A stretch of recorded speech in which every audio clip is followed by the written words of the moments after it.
Welcome to the OBR streaming network. This is a brand new edition of The React. My name is Brad Ward. The man next to me is the one and only Pete Smith. What is going on, Pete? How are we doing this evening? Busy week. It's going good. But yeah, there's just a lot going on this week, even as we speak. Yes. So on that topic, you mentioned to me as we came on to the stream here, Jimmy Haslam at owners meetings speaking. And what did he have to say? Pretty much just that he publicly supports Kevin Stefanski and Andrew Berry, and that basically they're going to look at everything as it pertains to the quarterback position. But we already know what that means. People who've subscribed to the OBR know more detail, but there has been pretty apparent for a while for anyone who's been honest about it. They're moving on. They're not doing this again.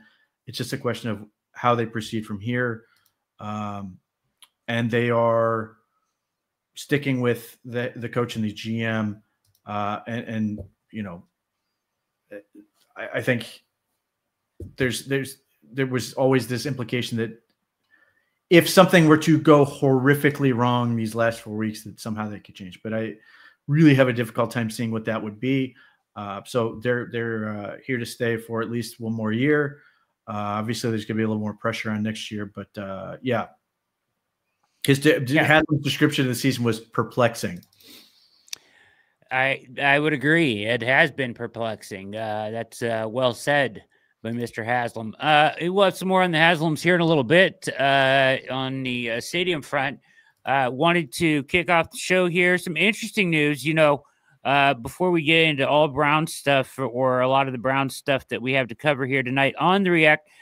Those of you in the chat, thanks for tuning in. Make sure you hit the like and subscribe button for us. If you're over on Twitter, hop on over to youtube.com/Orange and Brown Report and give us a like and a subscribe and the notification bell so you know every time one of our shows goes live, because we are now live 5 nights a week with multiple shows, so you want to be locked in for sure.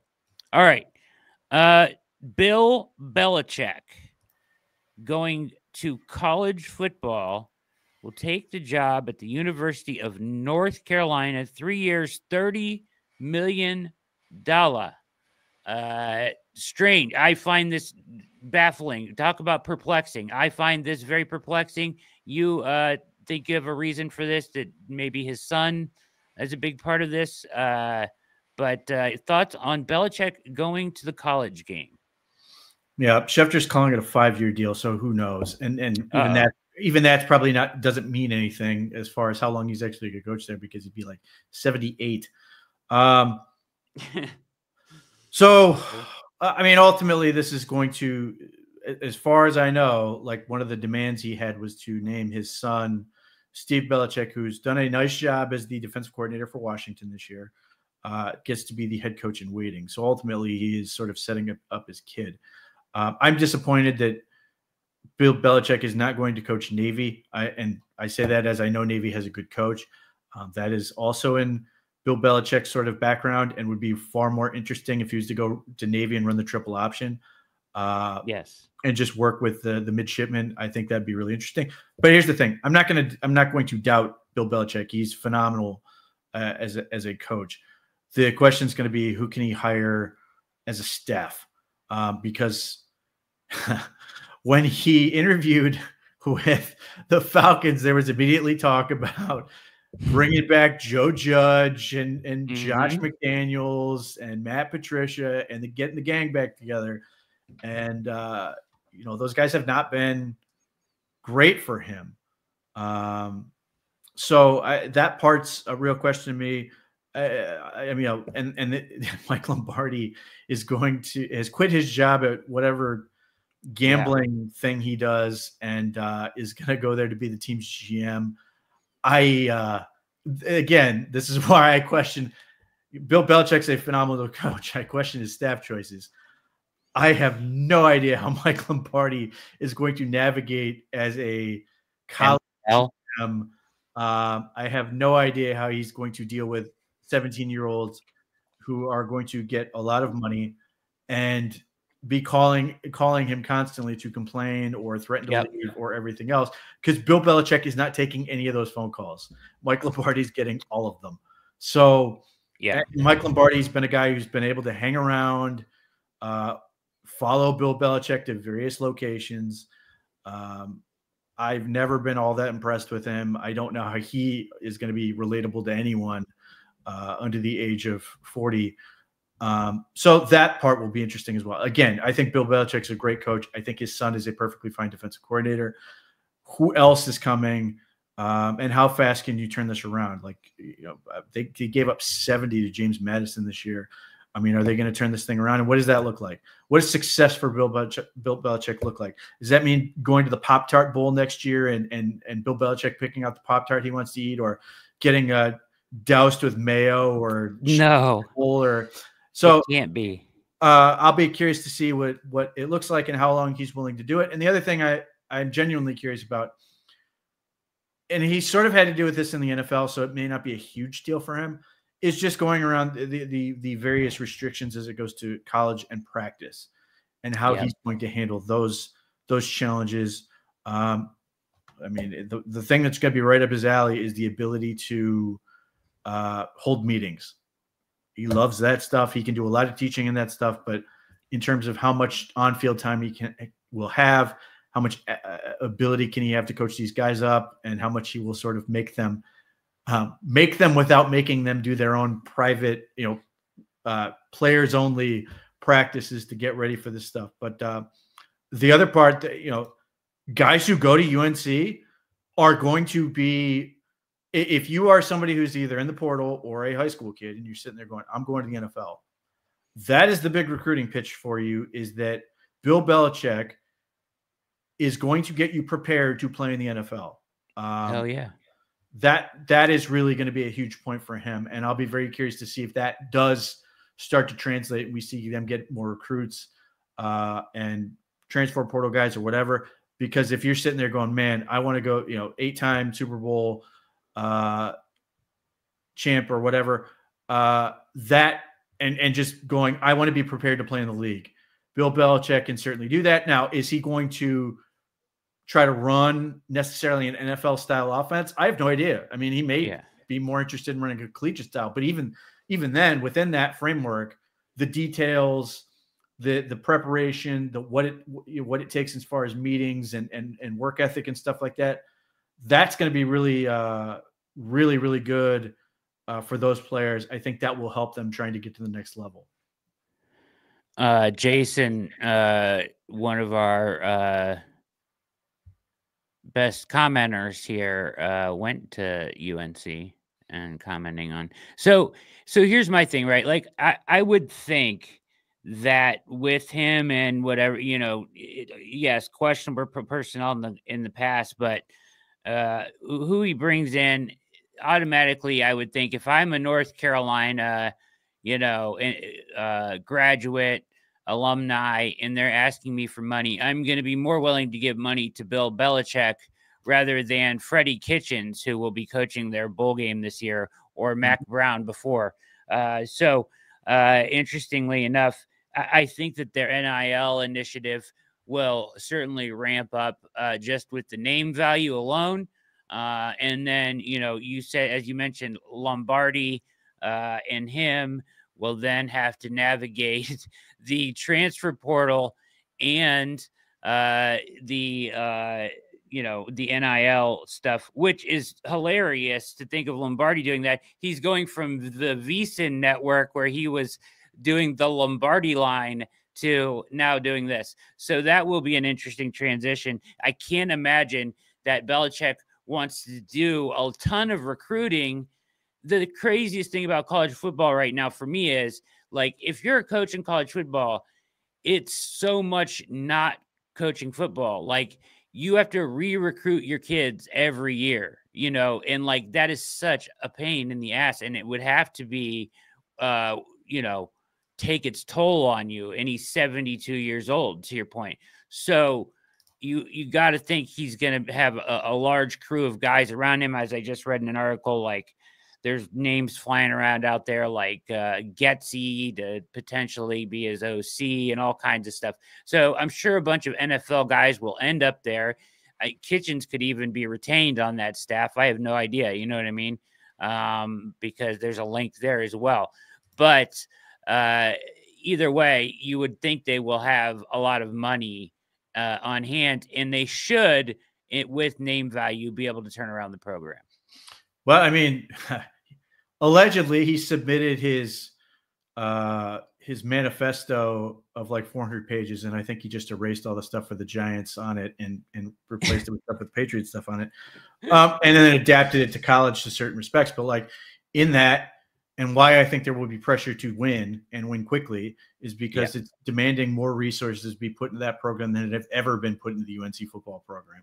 So with more resources will come more pressure and expectation that, for the win. I don't think UNC is going to be satisfied if they go 6-6. No.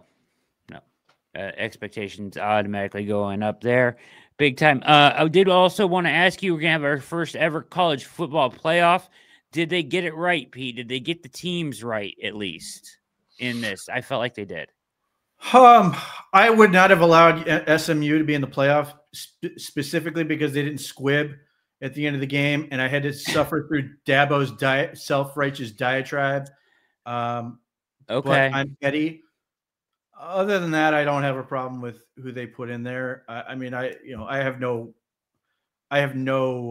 sympathy for Alabama at 9-3 or anything like that. So I don't have a problem with it. I just think SMU's egregious mishandling of that game allowed Clemson to get in when I would have much, much, much rather seen Miami squeak their way in. And Miami obviously has only themselves and their incredibly crappy defense to blame. But yeah, I obviously I would have liked to have seen Cam Ward get into the playoff. So that part is interesting. And to your point about Belichick Dabo's not a scheme guy. That much is apparent. He relies on his assistants heavily in that part of it. It will be interesting to see how that stuff plays out. Again, he's going to need the horses to sort of take care of that. But yeah, so playoff wise, I don't have a problem with it. I don't have a problem with. I know there are a lot of people who are whining about how Penn State has a draw that they have. I don't really care about that either. Ultimately, you still got to win you've still got to win that many games to get to the final and win the championship. Is their path a little bit easier? Potentially. But some of these other teams lost more games or just that's just how the numbers sort of worked out with it. So it's whatever. Like I don't know how much Oregon should be afraid of Ohio State or Tennessee at this point. Right. Granted, I get SMU is an easier path. And I get that Boise State would be an easier path, but ultimately it doesn't break my heart either way. Yeah, it does seem like the bottom half of the bracket is certainly the easier route. The top half of the bracket is a little bit loaded. I feel like my only comment would be I feel like they missed an opportunity to put SMU against Texas and have Clemson go up to Penn State. I think that would have been the better pairing.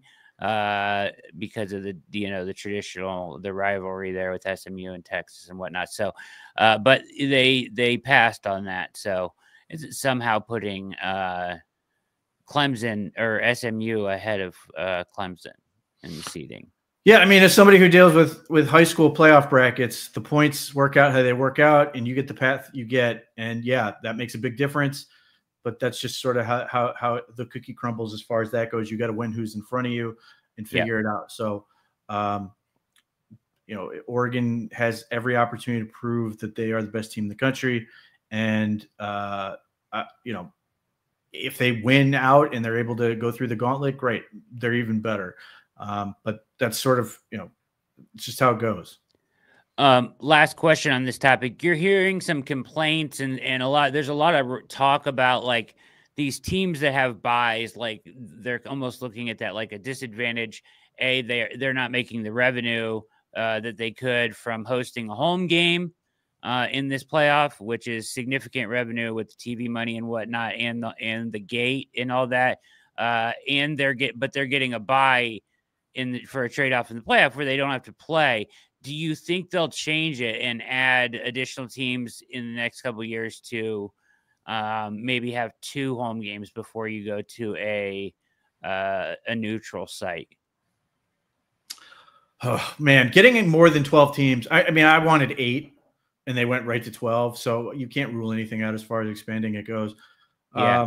And I don't know how the money works as far as like, do they just get all the ticket money or do they get the concessions and the ticket money sort of goes to the conference? I don't know how that stuff works, but ultimately, listen, if you can't lose, you're in the best position. Like, who are we kidding here? You know, if the worst thing that happened to you is you lose a game, a gate, I guess, but you have that much of an advantage in terms of preparation, getting healthy and all those other things before you host a home game, you're going to welcome that. It's just, that becomes whining for the sake of whining. I mean, the college football arguably already has too many games as it is. Yeah. And none of these teams are, I mean, is it Boise State that we're feeling bad for in this situation that they don't get another gate? I mean, most of the schools probably their students are going to be off for vacation, for Christmas and the holidays and stuff like that. So, do they run into a risk where, like, if one of these teams is getting an extra home game, that they won't be able to necessarily sell it out or any of those stuff? I don't know, but like that is the ultimate first world problem. We are not getting enough gates. Yeah, it is. But you're hearing some bitching about it. So it'll be interesting to see how they handle that going forward. Means something to some schools and not to others. So certainly. All right, you're watching The React. My name is Brad Ware. That's Pete Smith. Hit like and subscribe. All right, we're going to dive into tonight. Kick this thing off with the latest on the stadium. Before we really get into you don't need to apologize, Chef, for being late. You're here, brother. You don't need to apologize, buddy. All right. So this is local news coverage on the stadium and their most recent renderings as there's some new renderings out on the dome that is inevitably coming to Brook Park. That's the big takeaway. In the Haslam's drive to move the Browns to Brook Park. Today, the Haslam Sports Group is revealing brand new details and multiple partners to help turn their vision into something tangible and real. Our Peter Fleischer has been live in Brook Park all afternoon. Peter, they really released a lot of details here. I'm wondering if we should be reading anything into that. Yeah, Russ, Christy, we finally have the most clear, concise vision for how the Browns plan to turn all of this empty, dirt-filled land into a palatial, sparkling entertainment district. But we know that businesses like the Haslam Sports Group aren't going to work through the specific details, the nitty-gritty details, without a total confidence in the future. The Haslams believe their future is set here in Brook Park, not downtown Cleveland. The Browns' push to move to Brook Park does, of course, start with the new stadium. Now we have brand new details and images. The stadium will feature an enclosed dome with a capacity of 67,000 fans. Relatively speaking, it'll be a fairly small venue, ranking in the bottom third of NFL stadiums in seating capacity. But the Haslams have plans that extend far off the field, calling the 176 acres around the new building a mixed-use entertainment district. 300,000 square feet of retail, 2 upscale hotels, 1,100 apartment units, and 500,000 square feet of office space. And the Haslams will design and control it all. Now, let's connect some of the dots here, because you heard the list of cities in which KHS has helped to build NFL venues. In each of those cities, they also help to build larger entertainment districts that are owned by the NFL ownership. This is much more complicated than a simple football stadium, but we've known that for a long time. I also recently received a statement this afternoon from Cleveland Mayor Justin Bibb's office. I'm going to read part of it just to make sure we get it exactly right. It says, quote, "The mayor looks forward to continuing discussions with the Browns organization and other key stakeholders to explore all opportunities that will help secure the team's long-term future in Cleveland." So we know there is a lot to sort through, a lot of information that is still going to come out. We'll be with you every step of the way, both on air and online. Russ, Christy. Yep, everything is still in play. Peter Fleischer, we appreciate it. Thank you. Is it though? Is it though, Pete? Is it really still in play? Doesn't feel like it. Well, let's start here. Why are they doing what they're doing? Because they want to create a feeling of inevitability, which I already believe is there. It's going to eventually get built. They're doing everything to sort of build up enough where it becomes to people are just like accepting it's going to happen. Now, you look at the renderings, you look at everything they put there. It's beautiful. Who could be against that? Except, and if this is the part where I think the city is idiotic. And I understand why they're putting up this very weak defense, I guess, of the idea of keeping Cleveland. If you're Mayor Bibb, all you say is, listen, man, that's a beautiful setup. And if you pay for the whole thing, God bless you, have at it. Because I love the fact that the reporter went out there. You see it. It's a freaking lot. Something could be there that is good. And as I've talked about, I think football stadiums, the NFL to me is an amusement park. You do not want Cedar Point, downtown Cleveland. You don't want this type of setup in downtown Cleveland. It just doesn't make any sense. I think it will make, for reasons I've gone into before, I think it will just make it so much more navigable to be in downtown Cleveland.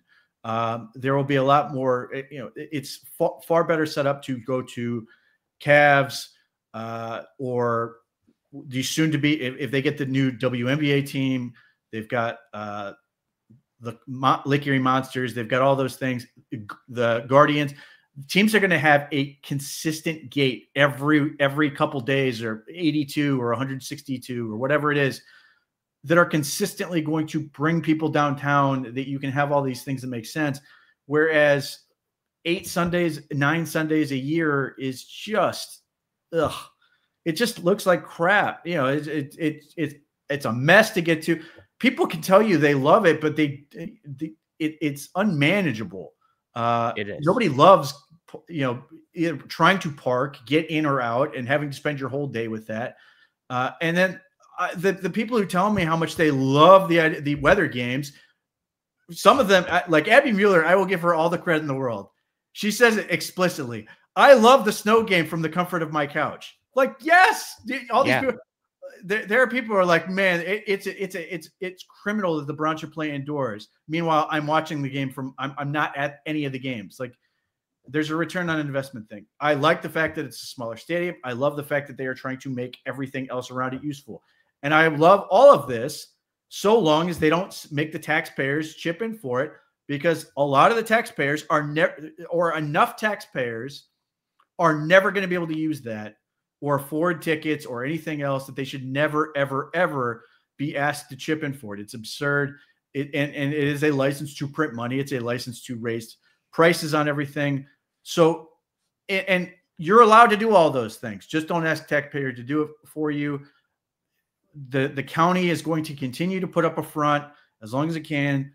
The Browns have a very good situation with the governor of the state of Ohio.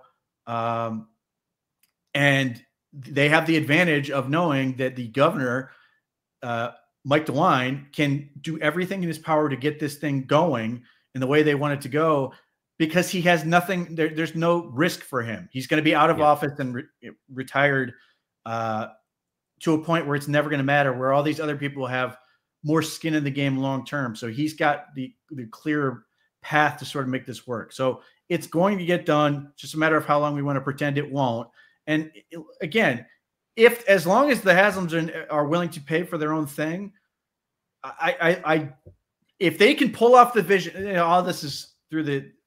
If they can pull off what they are showing there, I don't know who would be against it, so long as they are paying full freight. Like if the choice is the Haslams are paying for everything, or their investments or whatever are paying for the whole thing, versus the city shipping in the $300 and something million for the downtown stadium, which is infeasible, will not solve any of the problems, and is only going to last.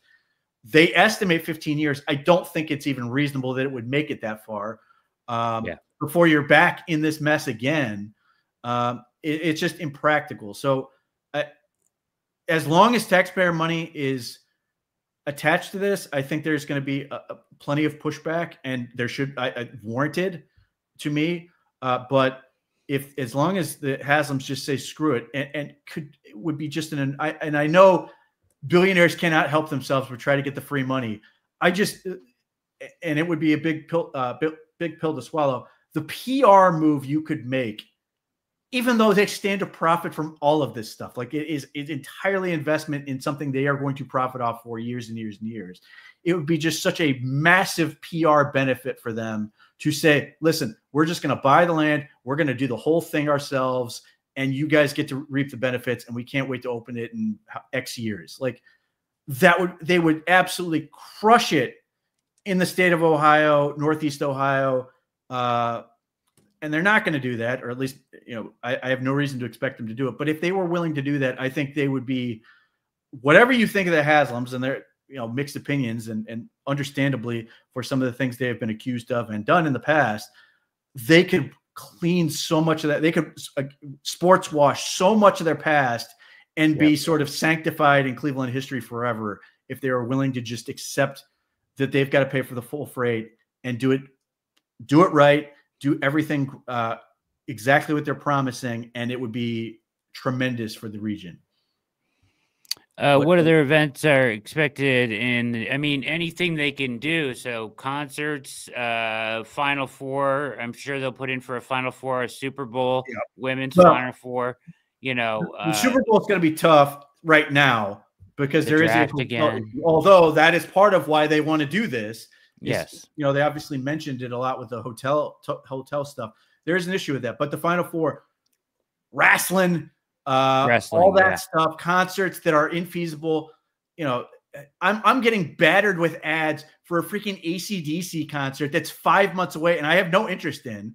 But like, they are going to be able to have real concerts, and people who are willing to come for 5 and 7 shows at a time, that's going to be a big way to generate revenue. Obviously, again, that's why they should build it themselves. They get to take all that money, and then there's obviously the sort of benefit to the area around it and all the stuff they want to build, or all the stuff they want to sort of facilitate to be built, restaurants, hotels, all that stuff, all being in an area where you could theoretically get on a shuttle from the airport, get there, and not have to get a car and be able to walk everywhere.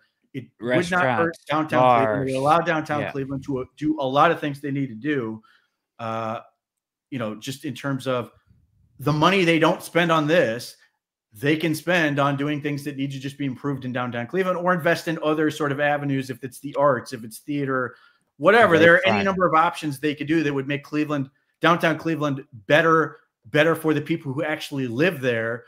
Rather than doing this with Brook Park, where you're getting a new sort of whole setup, which is going to be good for people who can afford to do those things. Like, it's going to be a new option as opposed to trying to do something that a large portion of Cleveland does not realistically want and cannot afford. Yeah, it's. Kramer points out it will also not be retractable, which is a good idea because that's just a mess. Retractable is a nightmare. And if you look at it, even the renderings there, the sunlight will still come in when it is sunny around here. We haven't seen the sun in several days here in Northeast Ohio, but when it is sunny, you'll still see it. For example, like you made a great point, like coming out of town to there for whatever is going on there becomes, a dream. Like, you get off the airport, like you said, no need to rent a car. But like for me, where let's say, or just anybody, right? Say I want to go up there for to a game, right? Suddenly, this becomes a much more easier thing to talk my wife into if we can stay in a hotel room for one night at a nice hotel, and she can go shop or do whatever the hell she wants, Right. and I can go do the football game for a day on a Sunday. I mean, but just throwing that out there for anybody coming in town or whatever, you can make a weekend of it, and it looks like it'll be fantastic. It looks beautiful. Yeah. I mean, again, I think presented with the option of they fully fund that versus a stadium in downtown Cleveland, I think most people would say, God bless, build what you want to build. Just keep me out of it. And that's how it's, this is the ultimate sort of free market idea. You sell them the land, let them build their business or whatever it is. And come what may, you can appropriately tax them. You don't have to do any weirdness with that. But they get to reap all the benefits, and we're not socializing any of the losses or any of the other crap that comes with it. So that is the answer to the solution. That's the solution to this whole thing. We just got to get to a point where somehow, some way, the state of Ohio can basically say, it's all you. Here's the land. Do what you want. And think about how much better the parking will be. And I mean, when you can plan it, and that's why, again, use the amusement parking as example. You can plan your parking, and I think they can do a lot of stuff where, based on the rendering, you sort of see some of it where, you can go. You're not just parking to be able to go to a stadium and nothing else. There's a lot of things along the way. Or, I know there's a lot of people who are worried about, well, what about the identity of the Muni lot and stuff like that. Well, Matt, they're going to dedicate a parking lot for that, but also potentially have the ability, whether it's, real restaurants or the ability to put, food trucks or whatever with, wait for it, real bathrooms. That is going to, upgrade the quality of your experience as a fan. And I get where that would be tricky, and you're sort of like, there's a authenticity to what the Muni lot represents. But I do think obviously this would be the challenge for them. I think done correctly, you can do that, but you can also have lots that are not specified for this, for people who don't want to go through that or have families or this, that, and the other. I think there's just a lot of ways that they can effectively do it. Now they have to prove it. But that's, again, all the more reason they pay for it. They can figure it out. Yeah, and they brought in this partner who's done it 4 other places in the NFL, as they mentioned already. So they bring some experience to the whole thing as well. So this group they've partnered with. So interesting stuff. All right, you're watching the React. Let's get to video 2 here tonight. This, I don't know how long we'll stay with this. This is from Chat Sports. This was about the Luck and Forna stuff on Stefanski. A strange story here. We'll bring it to the forefront, though. We haven't addressed this yet. We have a wild rumor to unpack on today's episode. But really quickly, my boss, James Yoder, the host.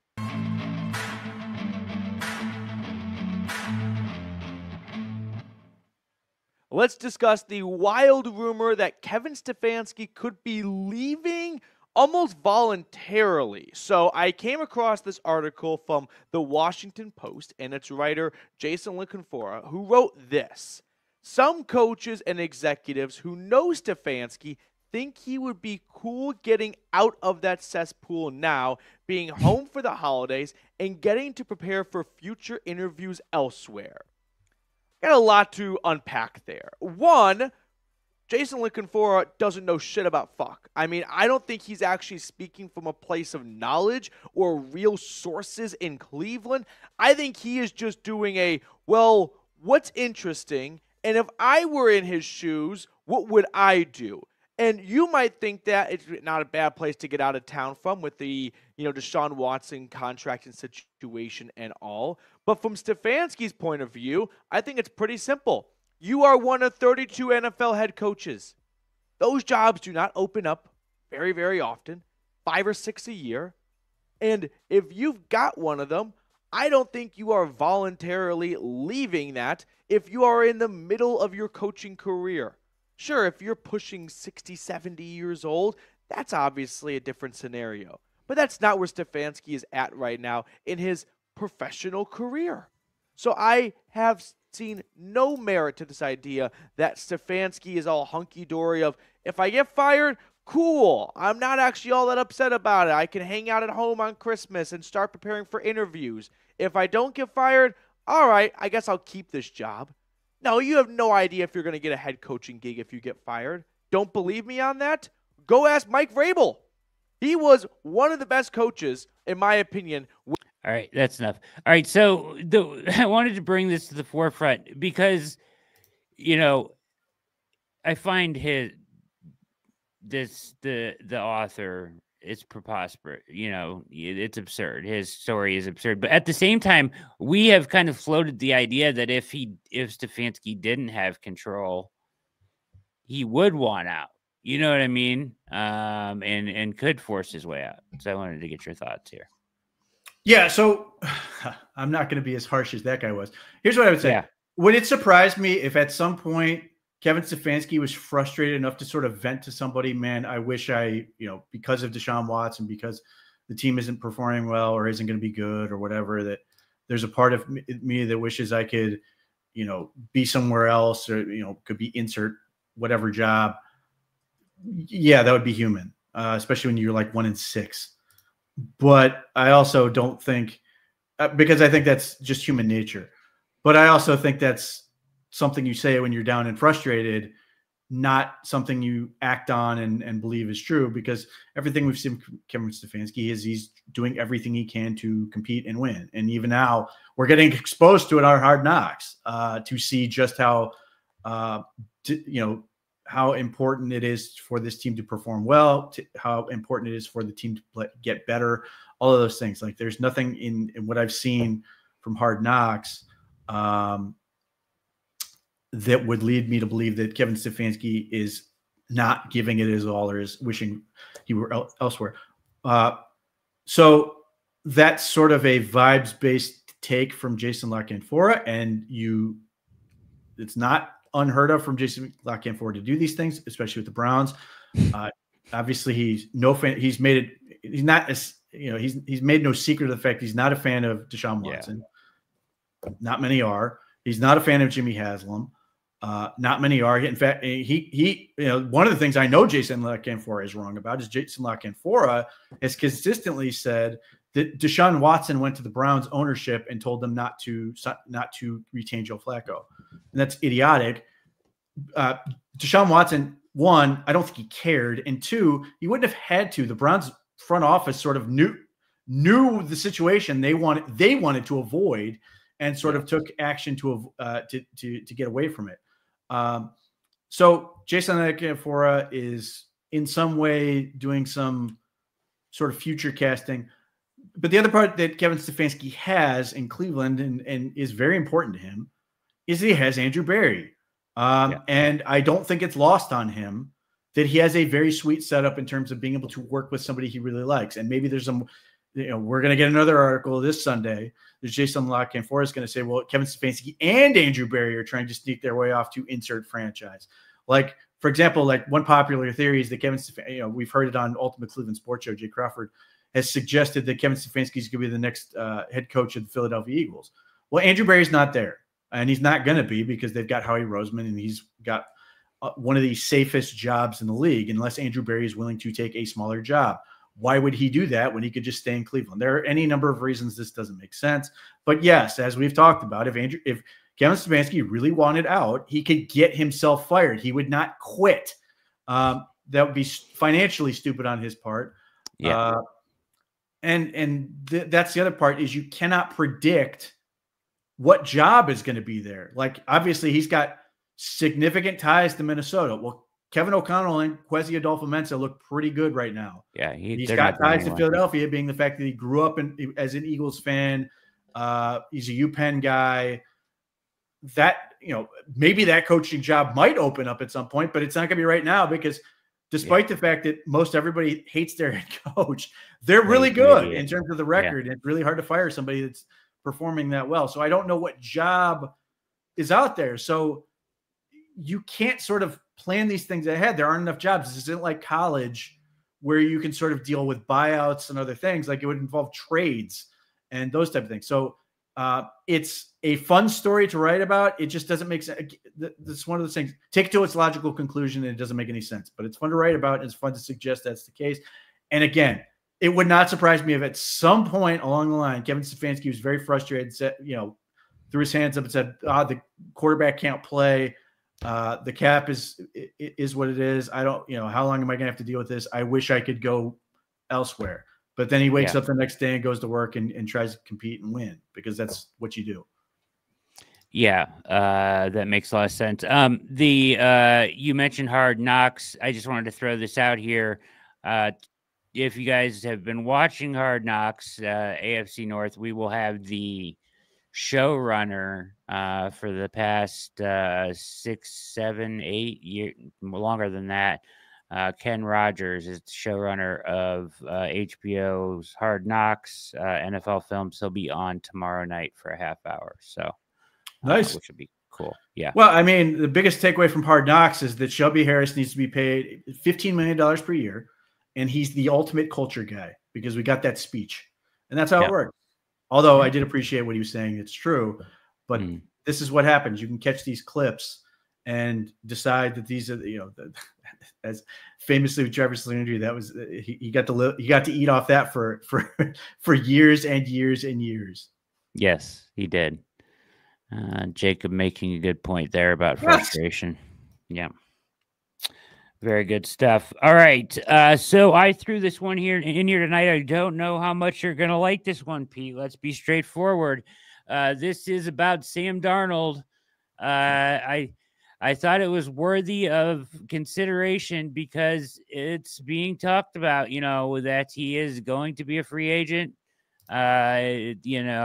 If you've been paying attention to Jack Duffin's work, the Browns will be somewhat cap healthy.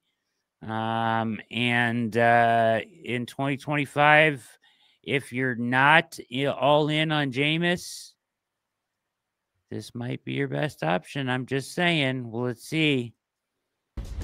Wes Phillips, Vikings offensive coordinator, hitting the nail on the head as it relates to Sam Darnold's future. He signed a 1-year, $10 million contract with the Vikings as insurance against them not getting the quarterback they wanted in the draft, and ultimately the guy who became the starter because J.J. McCarthy suffered a knee injury in the only preseason game he played that ultimately knocked him out for the entire season.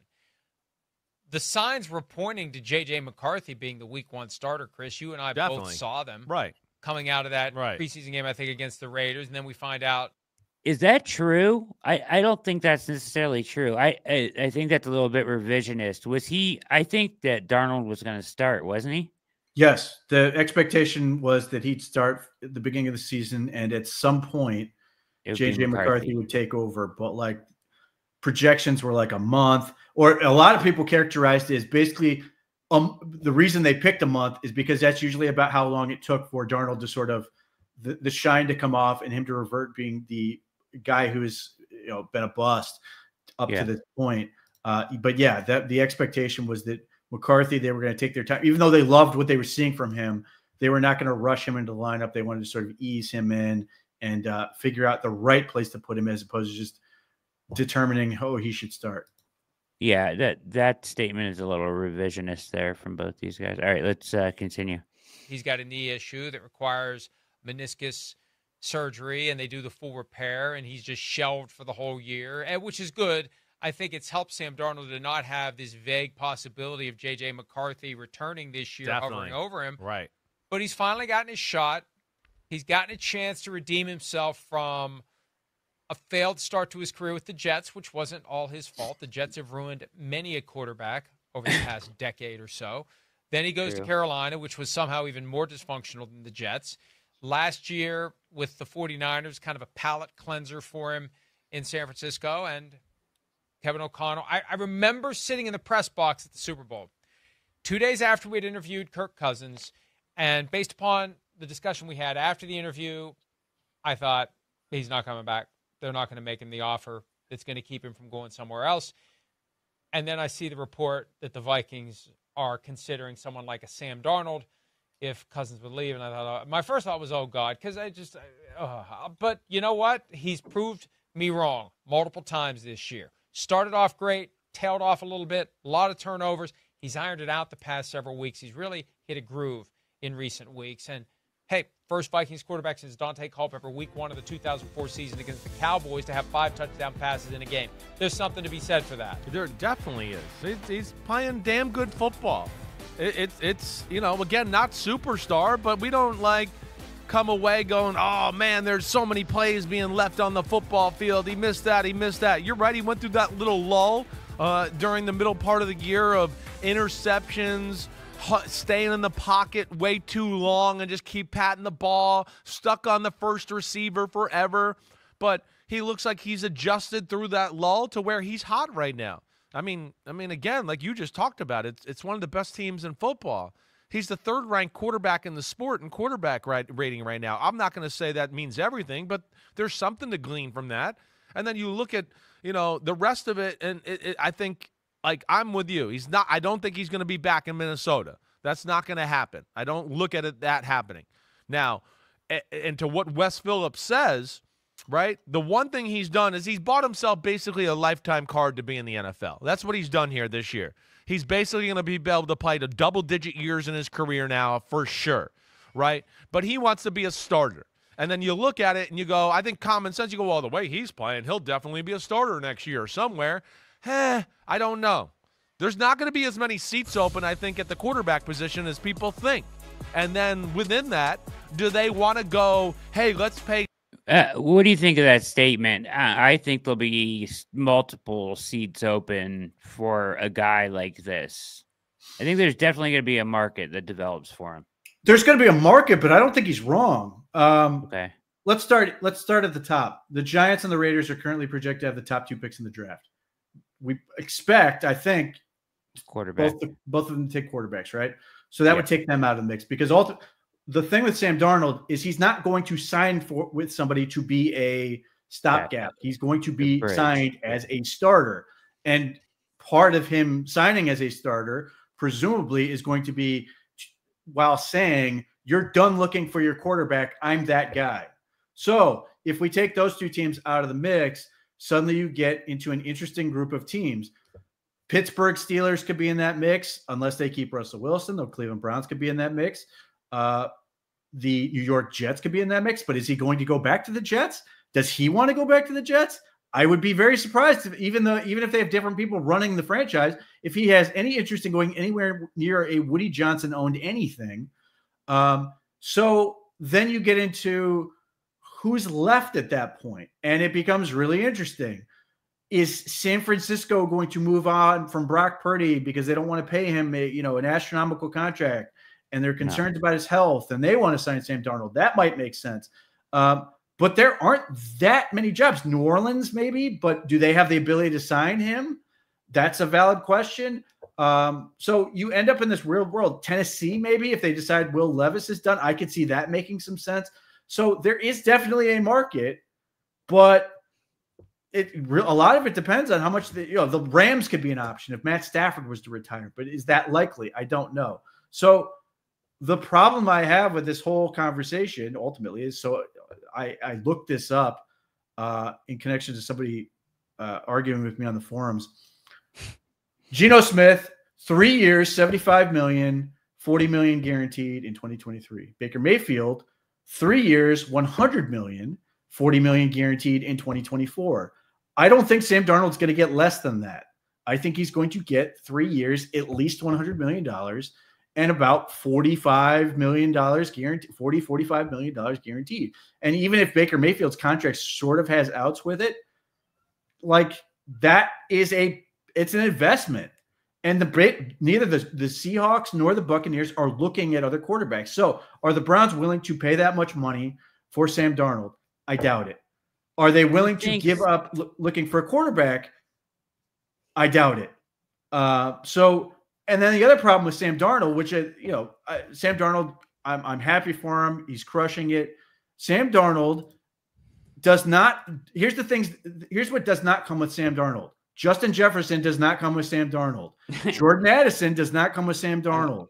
TJ Hawkinson does not come with Sam Darnold. The Vikings having a functional running game does not come with Sam Darnold, and neither does a better defense than the Browns have this year. Those things do not come with Sam Darnold. So I give him all the credit in the world for what he is doing, but I think it's fair to say that there would be some drop-off if he were to sign elsewhere that does not have the setup that they have currently in Minnesota. And are the Browns going to be okay with, if Sam Darnold is currently, sixth on PFF's grading, are they going to be comfortable if that's 12 and they're paying him, about $33 million per year? Granted, and I know you're going to say they can sort of manipulate the money and how it hits the cap and all these stuff, but if you do that, then you are then guaranteeing he's going to get that money down the road, because that's the only way you can do it. He's not going to agree to a contract that's going to sort of screw him in a way that, or sets him up to fail. And obviously they can pay cash out differently, but that's where I look at the Browns and I go, they're not interested in doing that. To me, I think they want to go cheaper now and draft their way out of this. I think they want to avoid taking a big leap on another quarterback. Sam Darnold, this is his 1 year of success. I say this because Geno Smith had basically a similar amount of success, although it's worth pointing out Geno Smith succeeded with Seattle and they re-signed him. Baker Mayfield succeeded with the Tampa Bay Buccaneers and they re-signed him. Yeah. Sam Darnold would be going out on the open market, and that's part of the reason, one, he could get more money is because they are not re-signing him. They would be signing him against competitors. And then two, he's not re-signing. He's not going into a situation he was just successful. He's going to a new situation that comes with more risk. So I get the argument, and maybe the Browns will surprise me and be more interested than I think they will be. But ultimately, I just, especially the Justin Jefferson component, is enormous. He's so good that it's such a game breaker, and that makes him so much better. I get that. So I'm not even advocating for him to be the guy. I just think he should be an option that they explore. I don't know for sure. 3 years, $100 million, maybe not. Maybe 25. Do you think he's going to get less than Baker Mayfield got on the open market? I think Baker Mayfield has a much bigger body of work. Yeah, he does. I absolutely agree with you. But free agency, people do some dumb. Scott Mitchell got a whole lot of money based on beating the Browns once in wintertime. Agreed, but you just did make the point that there might not be that many teams. Yes. Now the one that jumps out at me that will have a whole lot of money and probably a little bit of pressure is Tennessee. Don't you think that the same amount of pressure applies to the Browns front office and coach? Yes, but I don't. I severely. I hope they've learned their lesson on putting all their eggs in one particular basket. And obviously, this would not be nearly the risk or the gamble that they put into Deshaun Watson. But I think they should be operating from a position of strength, and that's when they've been their best.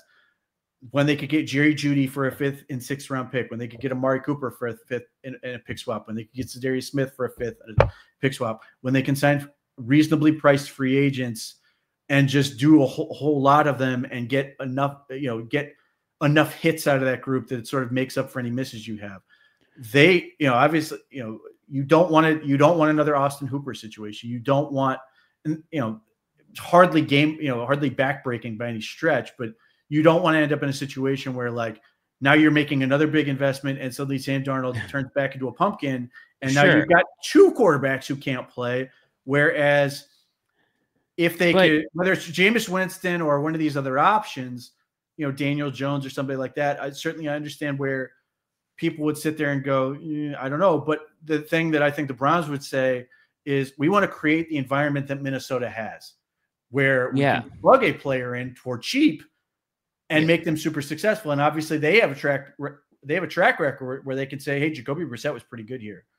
They can say Joe Flacco was pretty good here. They can say Jameis Winston was at least able to produce offense here. And if we build up around a situation like that, it will make it better. In the same way, the Pittsburgh Steelers can say the same thing. They could theoretically go after Sam Darnold really hard as well, but they might also be, and they frankly have more financial flexibility to go that route if they do. But they created a really positive situation for Russell Wilson that allowed him to succeed. And my hope is that the Browns are going to look at this and go, listen, one, we want to reduce the risk we have on whoever we sign. And then two, we want to make sure that we continue to operate so we can be in a position where we can potentially draft that quarterback that's going to be a really good fit, and we can pick our spot and feel really good about operating from a position of strength and get the exact guy we want, avoiding a Trey Lance type trade, since they just did that with Deshaun Watson, but just be in a position where they can operate, get the Patrick Mahomes move type thing, the Josh Allen move type thing, the Lamar Jackson move type element. And I think the best plan, obviously I don't love this quarterback class, although I do like the Miami quarterback potentially for the Browns, even though I'm not sure I'd take him as high as the Browns would be picking. But I think ultimately it's going to be waiting and being more patient with it and keep taking smaller swings until they get to a guy they really, really like. That could be 2026. That could be 2027. But I think do they have that? That's my argument. Do they have that time? I don't know that they have that time. I think if the Browns would go 8-9 next year, I don't think they're going to get fired. Okay. Maybe.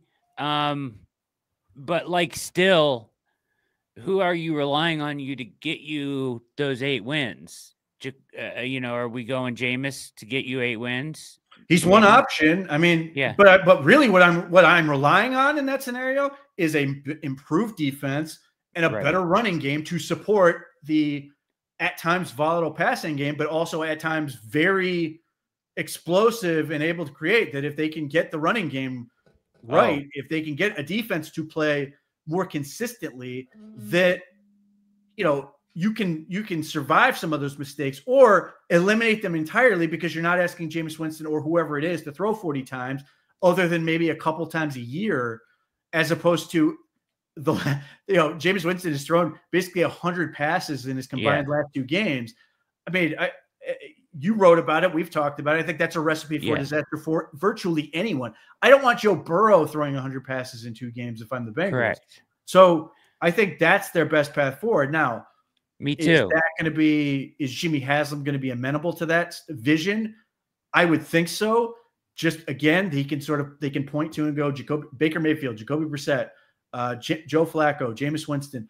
They don't need to bet at all in the way that the Falcons are paying and getting nothing out of Kirk Cousins this year. But they signed Kirk Cousins and then were able to draft Michael Penix. And now they were going to probably have to eat a ton of money and then ultimately go with Michael Penix, which might work out. But to your point, if the pressure's on them to win, can they necessarily afford to go Sam Darnold? And presumably there would be some trust here on Sam Darnold's part that they aren't going to use what is currently 8th pick to take a quarterback. Now, if Sam Darnold's like, I don't care, you do what you do, I'm going to, you pay me my money or you pay me more money to sort of get me to accept this scenario where you might do that, then maybe that's a different conversation. But then you're saying now we've got Sam Darnold and we're not using our 8th pick or whatever it ends up being to dramatically improve the team right now, potentially, if they hit it right. Call me. I'll take care of it, Andrew Bay. We'll figure it out. We get an impact player on the Browns that can really ramp your win total up theoretically if you get an impact player, which I think they can do. Those are all that's a risk in itself. Yes. I just come back to them being like, I do think if they draft a quarterback, it automatically does give you a longer leash. So if they go that route, it's going to reset the clock, sort of, at least for a year. Yes. Here's what I would say. Here's what I would say. I would hope the Browns don't do what the Bears just did and did twice in a row.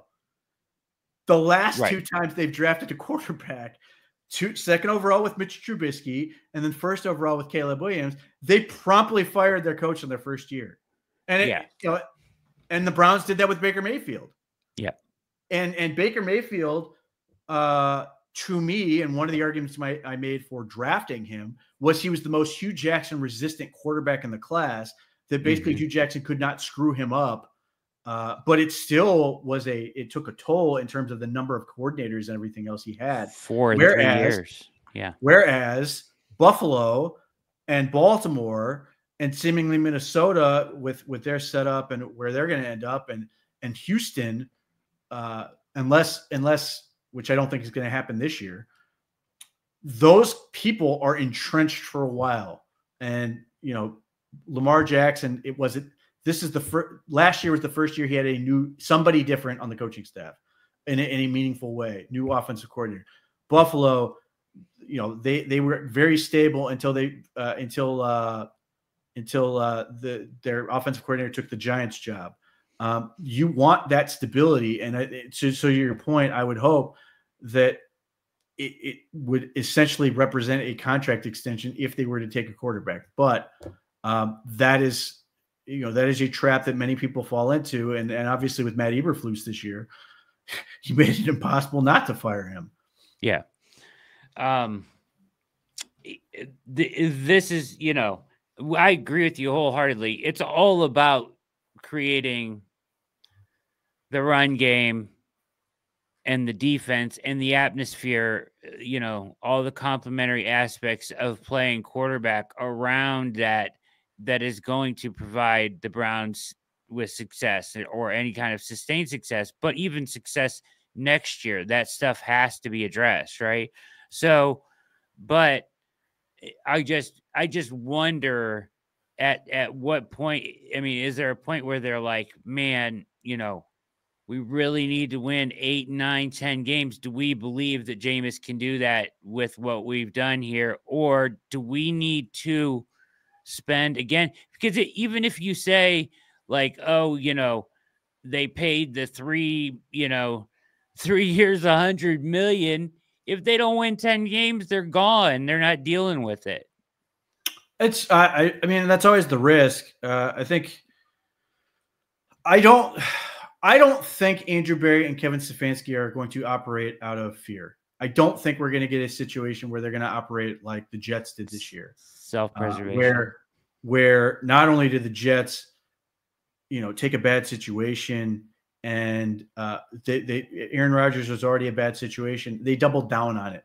They traded away more draft assets after the fact, getting a pass rusher that doesn't help them, and getting a wide receiver that's going to be gone in a year, and giving up a 3rd-round pick for one and a conditional pick for the other. And now you're just down assets that did nothing for you, and you just lost more. I don't think the Browns are ever going to operate in that position. And I think part of the reason they won't is because it's a losing strategy in itself. You want to put your team in the best position to succeed. Desperate trades don't get you there, as the Browns have now hopefully learned.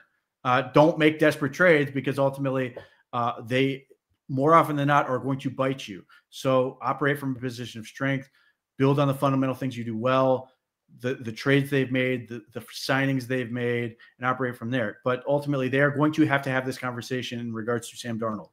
They're going to have to weigh the pros and the cons with it. My bet at this point is I think it's unlikely, but the closeness the Vikings have with the Browns could have an impact on that, but we'll see. I don't know that Sam Darnold's a great fit for what the Browns are doing offensively. Obviously, they can adjust the offense to fit. But yeah, there's just a lot there. And I'm far more focused on, yes, the quarterback is always super, super important. If the Browns can run the ball, if the Browns can play consistent defense again, they were able to go 11-6 last year with a mess at quarterback the entire year. And I think they can pull off a similar feat if they can take care of those things. And that the 11-6 happened with no running game, but just great defense. I think if they can hammer home the running game, win the line of scrimmage, and really ramp up that defense, that the quarterback will, in the way that the Steelers are winning, in the way that the Vikings are winning, will put the Browns right back in the mix and put them in a position to get the quarterback at a more reasonable price point and get the exact guy they want, hopefully, that fits the franchise, and then take off from there. Jimmy Haslam's going to do what Jimmy Haslam's going to do in that scenario, but I would like to think that he's reasonable enough to see that vision and go with it. I hope so too. Yeah, I mean, you're right, and it would. I don't think it would if his market does balloon to that level. It's not a smart thing to do, but I just wonder about Jimmy's patience at this point, coming off of what may be a 3 or 4 win season. Well, as I've continued to say with the NFL, once you're in fourth place, it doesn't matter. It really doesn't. I know. Yeah, I'm just saying because you know, like, here's the thing. Like, we'll take an example that it's not the Browns. I've seen any number of people who are suggesting that the Cowboys, who are 5-9, could win the division next year. They have the talent to be a 12-win team again next year. I don't think the Browns are that far off. They have a lot of work to do, but so much of it has been health and just being healthy, being able to practice effectively. And obviously now it's getting away from the quarterback that just simply didn't work. That in itself should make a big difference for next year. Yeah. All right. You're watching The React. That's the always fantastic Pete Smith. I'm Brad Ward. Make sure you hit like and subscribe. All right, we're going to get on to, this is a UCSS video on Greg Newsome, who has been put on the injured reserve, asking an interesting question about Greg at this point. Greg Newsome is headed to the IR with a hamstring injury he suffered against the Pittsburgh Steelers. Kevin Stefanski said moments ago that he will not require surgery, but him going to the IR means he's out at least 4 games, and that is the remainder of the season. He has a 5th-year option next season, and after that, there's no more years or money left on his deal with the Browns. Did they pick up his 5th-year option already? They had to. Yes. Yeah, right. So my question to you guys is, in theory, he could be back next season because of the 5th-year option. But do you think that Greg Newsome has played his last snap as a member of the Cleveland Browns? Good question, G. You started off. Y'all going tough today. Is this his last game? Go right to the life points, huh? Okay. I mean, I don't think, unless they decide they're gonna move. They already picked up his money. Like, right, they'd have to trade him. They got to trade him, and I don't. What do you think you could get for? I don't know. Greg How Newsome? much is he getting on the 5th-year option? Do you know, It's Mike? $13.7 million. I mean, that's a lot of money for a, at best, average slot corner. Yeah. I just don't think they can move him like that. Yeah, I think he's going to be here. I think they got to eat that. Like, they're not going to be able to. They're not going to cut him. No. No, he'll be here. I don't know that he'll be here. I think next year's probably his last year. Yeah, Oh, absolutely. Yeah. But I think he'll be back next year. Who's taking that contract? Like, I know it's only 1 year, but what? I mean, or like, what would you give up? Nobody's giving up anything good for that. So why would like, if somebody's giving a late round draft pick, why would the Browns do that? Yeah. I mean, he's not terrible. He's had, we get on him some, but he's not a horrible player. Okay. Here's the thing with Greg, right? 13.7 is a ton. As they're going to lay out here. It's actually like in the top, I think they said like the 12th highest corner in the league at this point. That's his 5th-year option. Now, at one point, and we've had this conversation before, last year, coming off of a good season from him, and, him playing inside and outside, you could have dealt him, and somebody could have looked at him like an outside corner for them and maybe absorbed that or part of that deal, right? The 13, if you wanted to trade him. Pete, he's 103rd out of 118 eligible corners at PFF this year. By far his worst season, a grade of 52.2. His 3 years prior, he was 55th, 34th, and 32nd, his rookie year being the best, and 68.1, 69.1, and 66. Not had a very good season, and his price is just going up. When it comes to DBs, I don't love PFF. Okay. You know, I have a lot of respect for what they do, but like Denzel Ward is the 24th corner in the league according to PFF's grading system. Do I believe that he's the 30th best corner in the league? No, I don't believe Greg Newsome is nearly that bad. But as far as, you know, what does it look like next year? I think what the Browns are probably going to get into is a situation where Martin Emerson and Greg Newsome are battling for one spot. And they're going to see who's going to win that spot. And that player is going to end up being the starting outside corner.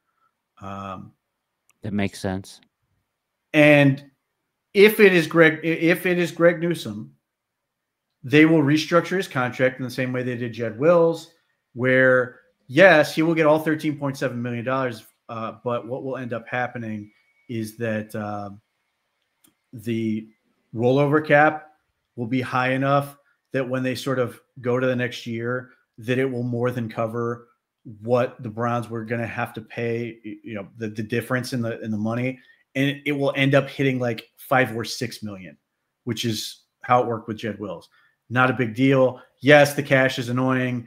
Yes, the cash is what's important, as Jack will point out, but I think they can get through it. Now, if Martin Emerson comes back and wins that job, then I think ultimately there's a scenario where they could theoretically trade him and somebody will want him. That's the part that will absolutely happen. It's just a question of how much you can get. I don't think it would be much for that contract, but there are going to be teams that are going to be interested in extending Greg Newsome. Greg Newsome will get paid pretty well on the open market, whether people want to admit that or not. But like, because the Browns have options like Cam Mitchell, because they have options like Miles Harden, because they will continue to keep drafting corners because that's what they do, they're going to keep having competition. Ultimately, one of these guys is going to end up getting moved. Certainly, I think the Browns would prefer it to be that Martin Emerson reclaims what was arguably Pro Bowl form from the last year. Yes. But at the same time, Greg Newsome is built to play man. He is a man corner. So there's that element. So and ultimately, what I think ends up that you end up in a situation is the Browns are hoping that one of those guys balls out next year between him and Martin Emerson, and they give one of them a contract extension and move on from the other. So you expect them both to be on the roster next year? And, you know, at least for training camp and all the stuff leading up to the season. Now it may be a cut down type trade where, again, if they've drafted a corner, if their guys are healthy, that would be the other thing. If a guy gets hurt or whatever, they'd be more incentivized to keep them. But yeah, that I think they will get into a situation where they could potentially bet on one, trade the other, or some variation thereof. But yeah, and again, as far as PFF grades go, 2022 Denzel Ward, 145th corner. Like, I think they're phenomenal for pass rushing and certain other things. I think corner and coverage is really difficult for them to assess. I think wide receiver can be really difficult to assess. But they have their system. That's fine. I'm not going to argue with it. I have a very difficult time believing that Denzel Ward was ever the 145th corner in the NFL. Agreed. And that's fine. We can throw those numbers out. But my eyes tell me that he hasn't been as good this year.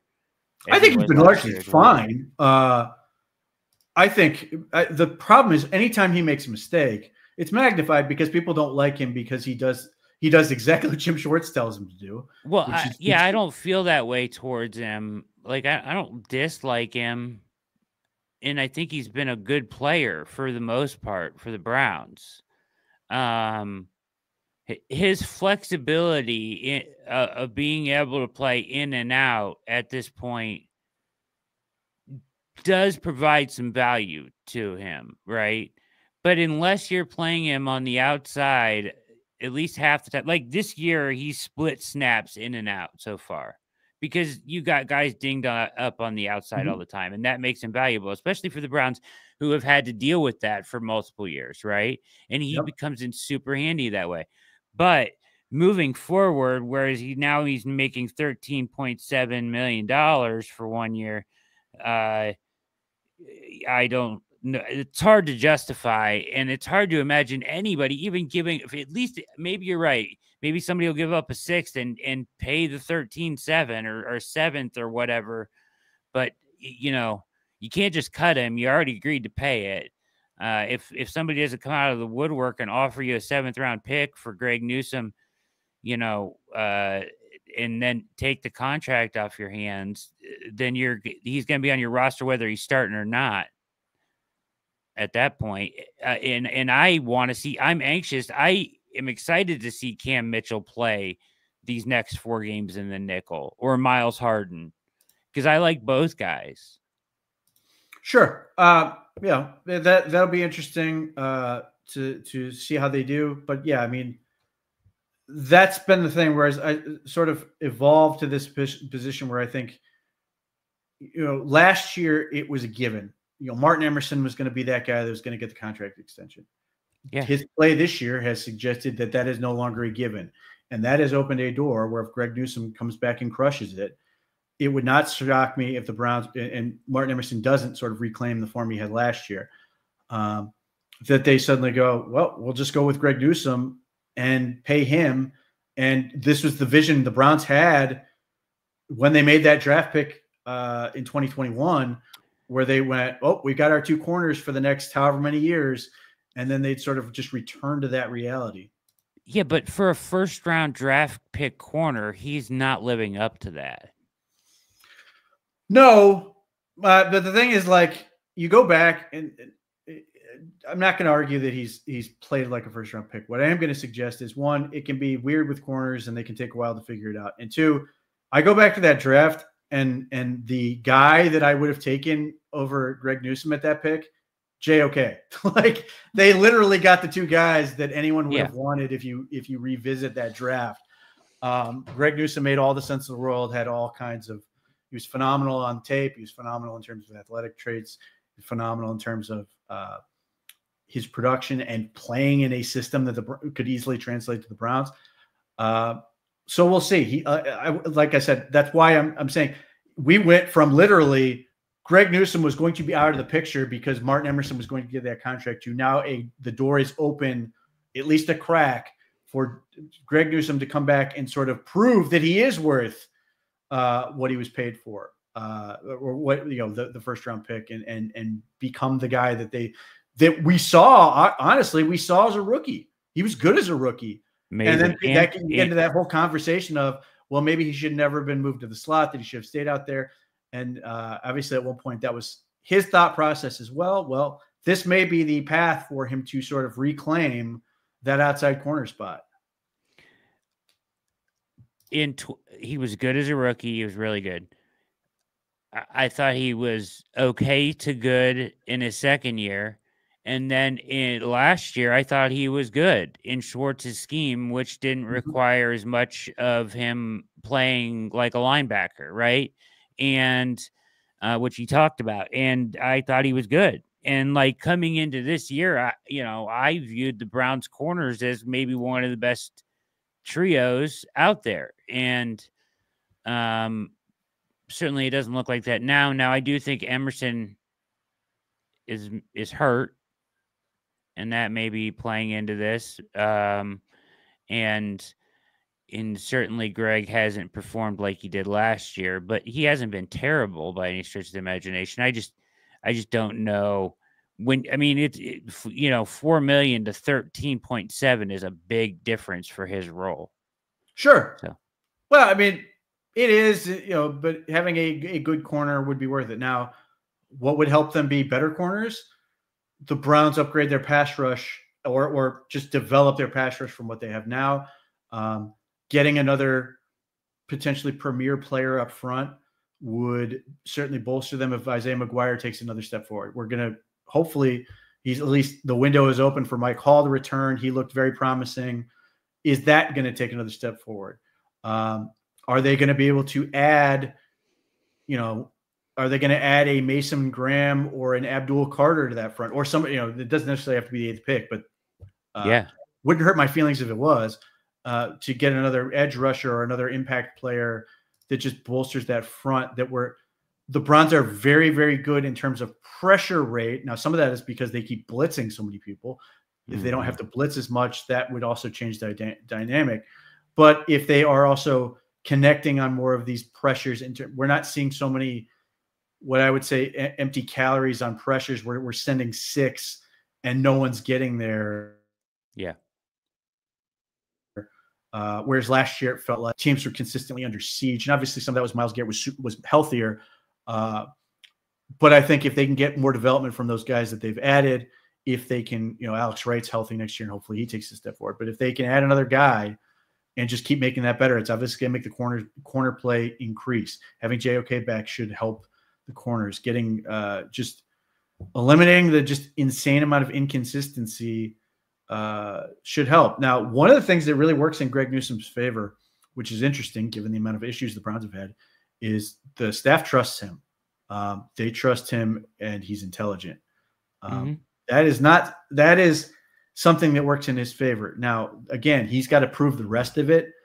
But given the number of issues we've seen with this team in terms of coverage busts and lack of communication, Greg Newsome has been the guy that has sort of been touted as one of the best communicators in the secondary. So we'll see if that sort of proves itself out. Or we're also going to see if his absence, it makes the situation worse or not. Are we going to see more issues in coverage in these remaining 4 games because he's not out there? That'll be something else to evaluate. So I would just say the opportunity is there for Greg Newsome to be everything he hoped to be, and we'll see where he goes from there. Yeah, I would just say the one thing that he does that he has in his back pocket moving forward, and at least with the Browns, is they've needed that guy that can play outside, and they know he can do that. So, yep. It's not like Denzel's gonna stop missing games all of a sudden as he's getting older here. So, yep. All right. This one here is from 92.3 The Fan. This one is right up Pete's alley here.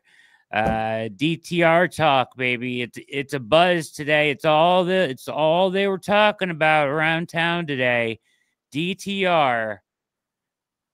Have we seen enough? How could it be enough? That was my question. How can 3 starts be enough to know who a guy is? That's what I don't know. Let's listen in. Very, very small sample size. And yet I have other hosts, beat reporters, and fans in unison all telling me that we know what DTR is. And my question is, how? How could you possibly know? And how could the Browns know?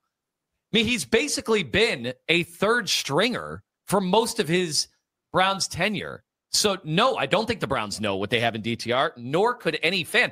And I'm not sitting here lobbying for him as he's the answer. I'm saying I don't know. How could anybody know? So, Kenny, let me ask you, because you obviously don't think they're crazy. How is it that the whole world of Browns fans seem to know about DTR when he's only started so few games? I think I know their answer, and they don't want to give it because it doesn't sound intelligent. It's a gut feeling for a lot of people. What was the point of drafting him in the 5th round then? Exactly what you said.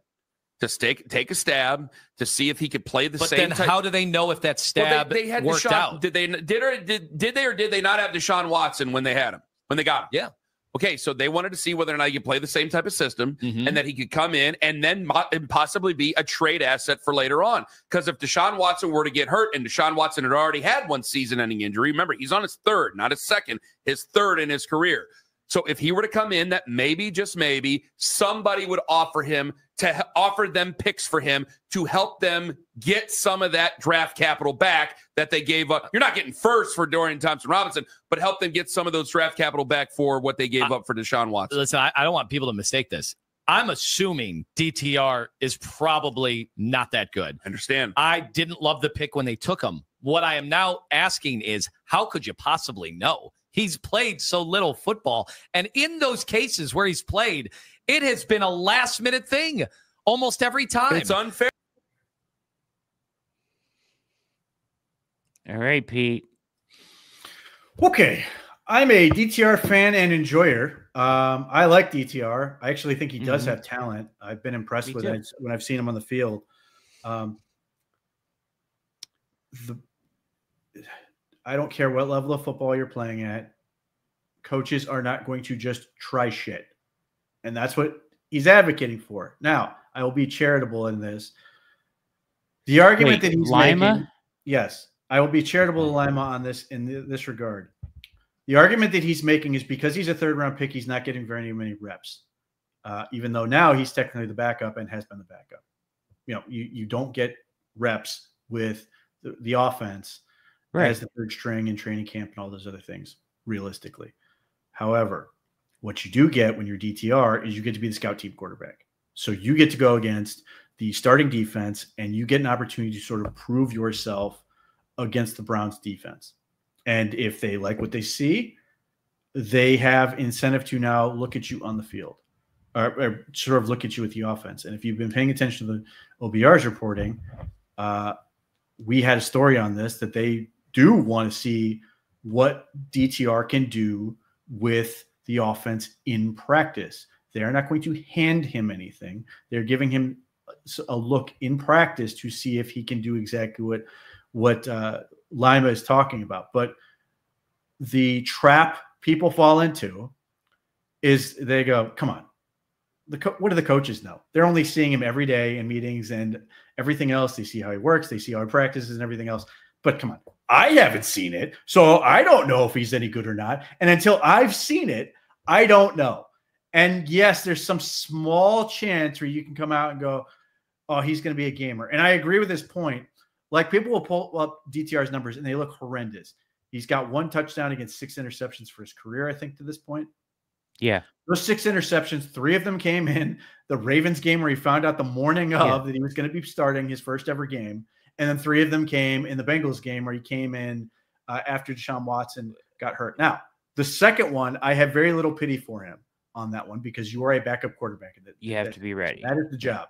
And I will say he came in and was really impressive to start off. Came in, threw a back shoulder pass to Cedric Tillman, which set up a touchdown, Nick Chubb touchdown. Deshaun Watson's cart wasn't even off the field before they were in the end zone. And there were a number of things you saw from DTR that were really interesting. Now, just like what happened in the Ravens game, happened in the Bengals game, what has happened to him in college when he started out there, which is he has a bad habit of letting mistakes snowball. And then he gets, and we saw it with Jameis Winston against the Chargers, where, and I suppose you can make the argument you saw it against the Broncos too, where they come in bunches. Those big mistakes come in bunches. And DTR has a bad habit of taking one mistake and then trying to make a 12-point throw the next time, which then gets him in further trouble. Having said that, if DTR is good enough in practice that he's the caveat here is the Browns still want to win football games. And I agree with their approach. They should not in any way sit there and go, well, we're going to play out the strings. They should not act like the New York Giants. They should not send the message in any means, any way that they are tanking the way the Giants are currently just saying flat out, we are tanking.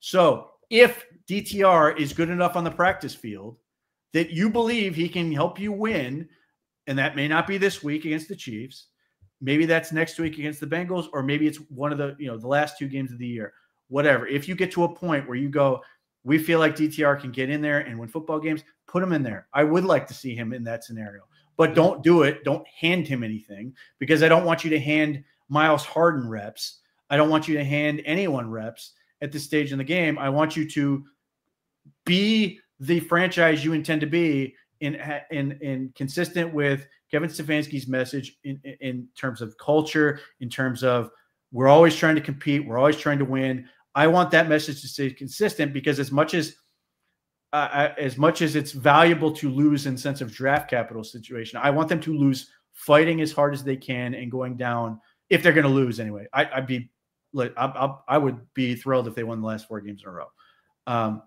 I want them to continue to message, to approach everything as if they are always trying to win, because that's who Kevin Stefanski's been the entire time he's been here. And I don't want him to flip a switch where they suddenly adopt a loser's mentality for the sake of, we want to see what these young guys can do, when you have practice for that. Just because fans have not seen it, or I haven't seen it, and the Browns are more than welcome to send me the practice tape. I will watch it and I will tell them what I think. That they can absolutely evaluate these guys and get them meaningful reps in practice that are going to help them into the offseason.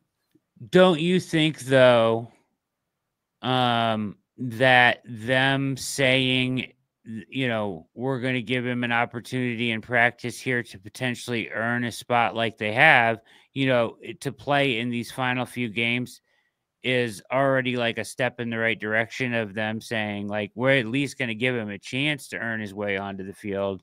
Like, that to me feels like they want to see it as well. Yes. And that's what you want. You want him to get the opportunity to prove it.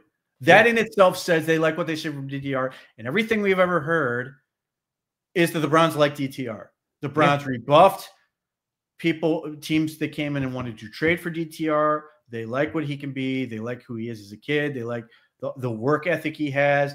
I'm blown away by how much better he got from last year to this year, just from the preseason, even though he was missed so much of the offseason with that hip injury. Now, you know, that's the other part that DTR's got to prove. He's got to prove he can stay healthy. But what I would, you know, if he's good enough, if he's shown enough as a second-year, fifth-round pick who has played a ton of football at UCLA, and that he gets on the field, then those reps are going to be valuable for him in the offseason. So I'm encouraged by the fact that he's done enough to get the coaches to say, we want to see more of you. That's what you want. And I agree 100%. And you know, there may be a part of them where they've made a decision one way or the other on Jameis, that they, at least he's a known quantity. If he's the best, they're still going to put him out there. They could have decided, no, we don't want to keep going this direction. They could have decided, yes, we do want to keep going this direction, but we're good as far as seeing what we need to see from him. Anything else is we're opening it up. So if DTR can go ahead and win the job, great. But yeah, I want to see that. And the cautionary tale I would present to people, we're excited about a certain quarterback from Colorado. DTR is bigger than that man. DTR is much bigger than that man. Shadur's confirmed weight, according to Dan Brugler before the season, 198 pounds. And he's a tough SOB, but 198 pounds. Listen, I get your point about the culture aspect of it, but like, I agree with a lot of what Lima said. Like, I want to see more DTR. I mean, he didn't phrase it in the right way, but like, yes, the coaches have an idea of what they have there. I don't think you can just tell from that exactly what he is. You just said how valuable the reps were. Yeah, sure. To get him in a game. He doesn't need game reps to become, like, he's not overnight working on practice squad going to become a starting caliber quarterback or even a backup caliber quarterback that you trust. You want to get him those valuable reps. And you just, like you just said, that's what I'm basically agreeing with. If you know what Jameis is, if you feel like you have the full eval on him, I get it. Make him earn it. That's fine, because that matters. I agree with you. I think that matters to make him earn it. But let's see him at some point, because I think it's valuable. Well, what I would say is the practice reps are also valuable in that scenario. If he's now getting reps at the first team offense and he's getting his shot to sort of prove it, great. In my experience, if you can't do it in practice, it's not going to get better in the real game. So I mean, from your standpoint, I'm in the camp that it sounds like we're in agreement I'm rooting like hell for DTR to be good enough to get on the field. Yes. Yes. Yeah, I absolutely agree with that. But I want him to, again, earn the ability to get on here. Now, listen, if the Browns are up 42 dick on Sunday, let's get DTR out there and get him some reps. But other than that, I want to beat the Chiefs or do as much as I can to be in a situation where they're successful. And that's the other part. If he's not ready to go and you just throw him out there, it's not one, valuable. he can get himself killed. But two, it's not going to be good for anyone. And as much as I want DTR to be good enough to earn the reps on Sunday, I want to see Jerry Jeudy keep thriving. I want to see Cedric Tillman keep thriving. I want to see all these receivers. I want to see if Jamari Thrash is be able to get back out there. I want to see those guys continue to progress. I don't want to be in a situation where it's like returning to Deshaun Watson, and I don't think it would be with DTR too. No, because of what I've seen. It's a good I want to see the rest of the offense continue to get better. I want the defense to feel like they have a shot. I think those things are just as important. Yeah, Kramer he's right. He's thinking right along the same lines as you here. I mean, like, in his next statement is Jameis has helped the development of the wide receiver core. No doubt, right? Like the us being able to see the wide receivers develop and get a true evaluation of what they have has helped so much. And that's a lot due to Jameis's play, right? Do you think they've decided that they are already drafting a quarterback and the wide receiver core development is more important than seeing DTR at this point? I think they're going to draft a quarterback. Where they draft a quarterback is to be determined. TBD. Yeah. That part is unimportant to me. Like, I don't think they've sitting there. As we sit here on December 11th, I don't think they've sat there and gone, we're taking either Shedeur or Cam Ward, who may not even be there when they want to pick. They don't know yet. I think that's entirely unrealistic. I've said for months and months and months, my expectation is that you're going to end up with veteran, DTR, and rookie of some form or fashion, whether that is draft pick. I think it will be a draft pick, but potentially also undrafted free agent. But that is ultimately going to be the equation. So I don't think the DTR element changes that. I think they want DTR to be good enough to prove to be worth a look. That's going to give certainly valuable reps for him in practice, but if he get on the field, more valuable reps for him. Hopefully he stays healthy, which is going to hopefully propel him into a good offseason where he's healthy and can work the whole year or work the whole offseason as opposed to last year where so much of it was waiting for his hip to recuperate.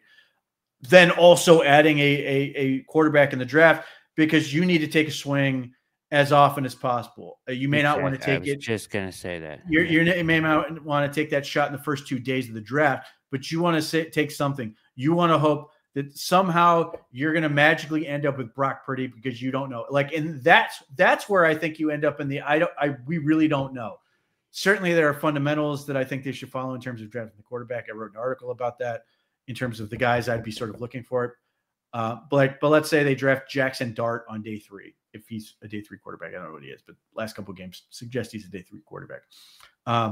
Fits the age group, fits the starts. His efficiency is really, really good overall.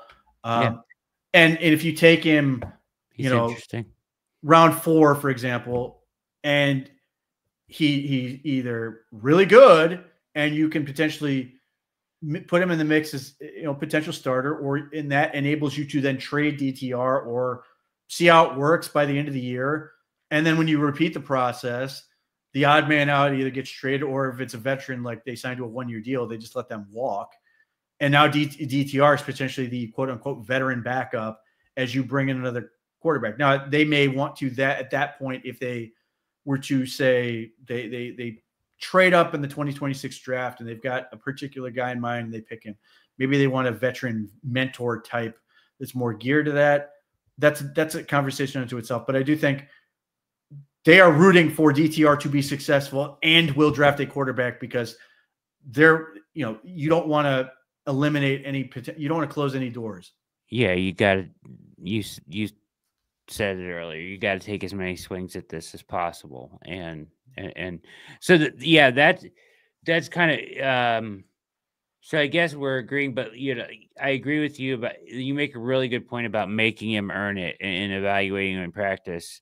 But at the same time, and I want them to win these games too, but what's the best use of the last 3 games? I'm not this week so much because I know it's going to probably be Jameis, right? But the last 3, what's the best use of the last 3 games? I would argue that from what I've seen, and I'm not, whatever, from what I've seen from DTR in the past, there's enough there to intrigue me to want to see more. Yes. And I would like to see him play in those last 3 games. That's why I'm rooting like hell for him to prove it. I'm rooting like hell for him to be great in practice, that he can come in with a game plan that catered to him, with prep that sets him up for success, all those things. I'm rooting for that outcome. But if he's not ready, then get Jameis out there, because at least he's going to let Jerry Jeudy be a monster. He's going to let Cedric Tillman continue to develop. He's going to let those things happen, which I think are equally important. Like, I know DTR is going to throw the ball at Cedric Tillman if they're both on the field, but is it going to be productive? Those are the things that I want to see. So yeah, I'm rooting for, like, in the same way that I would say it's fair to categorize that you are rooting like hell that Miles Harden earns an opportunity to get on the field. Of course. But you don't want to hand it to him. Yeah. I mean, ideally, yeah. That's great. That's a great point. All right. Let's go to the Ultimate Cleveland Sports Show one more time for some wild instant reaction after the loss on Sunday. Gotta love it. Plenty of Guardians throughout the show, but we will start, as always, on Monday with some Browns. And a quick reminder that FanDuel is America's #1 sportsbook, and you can get in and tackle all the NFL action with FanDuel. Right now, new customers can bet $5 and get $150 in bonus bets. Yeah, that far off. Days. In the middle of the game, you can dash UCSS. Never waste a hunch. Make every moment more with FanDuel, an official sportsbook partner of the NFL. All right, Jason Lloyd making almost as much as Juan Soto these days. Your first reaction? That far off. So the first reaction to the Browns losing yet again. I think what troubled me the most, I mentioned to you guys, I wrote about it also, apathy has set in. Like, they're not even mad. They weren't even mad in the locker room yesterday. I'm sure maybe some. I'm not going to speak for all 48 guys, but from, when you're in the locker room after the game, you can get a vibe of what's going on. I hate this take so much because they just played their ass off in Pittsburgh. The first Pittsburgh game in Denver, they've been playing their ass off in these games.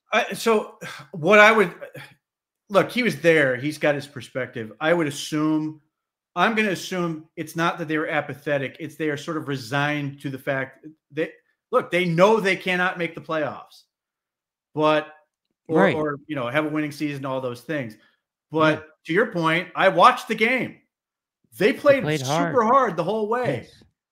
Yes. So it's the same way that, like, when people get upset with me that I'm not mad that the Browns lost.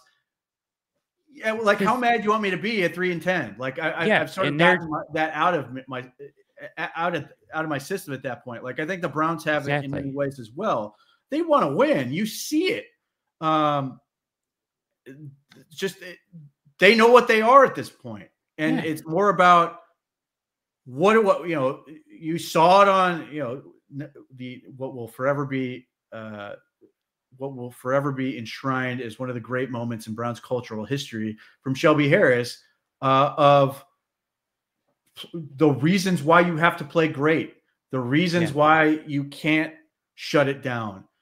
Yeah, that is all true. Now, you may be part of the reason you may sort of sense apathy is, like, some of these guys have no idea where they're going to be next year, or are not focused on necessarily the team part of this so much as what do I got to do, which isn't necessarily a bad thing if they're acting professionally. I still think they're going to operate as a team and all those things. So, like, here again, how mad should they be at 3-10? Should they be throwing chairs at 3-10? Again, exactly. If the effort's not in the field, that's something to criticize. In terms of we get into vibes and stuff in the locker room. Miss me with this stuff. It's unimportant.